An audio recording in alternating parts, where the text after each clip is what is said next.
আশা করি সবাই ভালো আছেন। আল্লাহর রহমতে আমিও ভালো আছি।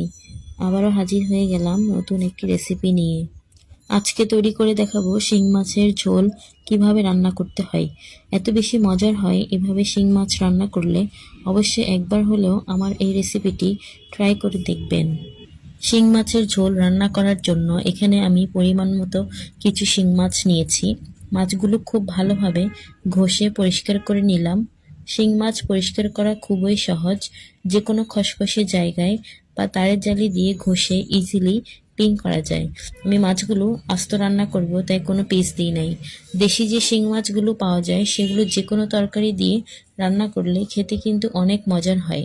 আর চাষের যে শিং মাছগুলো আছে সেগুলো একটু ভালোভাবে মশলা দিয়ে রান্না করতে পারলে খেতে কিন্তু বেশি ভালো লাগে। রান্না করার জন্য চুলায় একটি প্যান বসিয়ে দিলাম। দিয়ে দিচ্ছি 1/4 কাপ পরিমাণ সয়াবিন তেল। তেলটা ভালোভাবে গরম করে নিয়ে দিয়ে দিচ্ছি 1 কাপ পরিমাণ পেঁয়াজ কুচি। এখানে আমি পেঁয়াজ কুচিগুলো ভালোভাবে ব্রাউন কালার করে ভেজে নেব। মোটামুটি পেঁয়াজটা একটু সফট হয়ে এলেই দিয়ে দিব 1 চামচ রসুন বাটা দিয়ে কিছুক্ষণ নেড়েচেড়ে নেব যাতে কাঁচা গন্ধটি চলে যায়। ভেজে নেওয়ার পর 1 চামচ লবণ, 1.5 চামচ হলুদ, 1.5 চামচ মরিচের গুঁড়া এবং 2 থেকে 3টি টমেটো ব্লেন্ডার করে আমি এখানে দিয়ে দিয়েছি।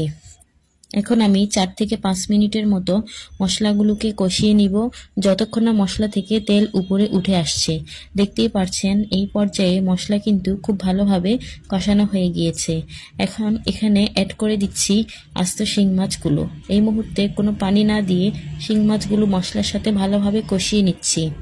যারা এভাবে শিং মাছ কষিয়ে খেতে পছন্দ করেন না, তার আলাদা করে মাছ আগে ভেজে নিয়ে তারপর মশলা দিতে পারেন। তবে এভাবে মশলায় ভেজে নিয়ে রান্না করলে কিন্তু অন্যরকম স্বাদ লাগে, অনেক সফট হয়। এই তো আমার মাছ কষানো হয়ে গিয়েছে। এখন আমি সেদ্ধ হওয়ার জন্য যতটুকু পানি প্রয়োজন ততটুকু দিয়ে দিলাম। কিছুক্ষণ পর আমি ঢাকনা তুলে নেড়েচেড়ে দিলাম মাছগুলো যাতে দুই পাশে ভালোভাবে কুক হয়ে যায়। এরই মাঝে দেখতেই পাচ্ছেন আমার রান্না হয়ে গিয়েছে।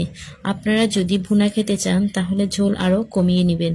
আমি আজকে ভুনা করছি না, তাই এটুকু ঝোল রেখে দিলাম। আশা করি আজকের রেসিপি ভালো লেগেছে।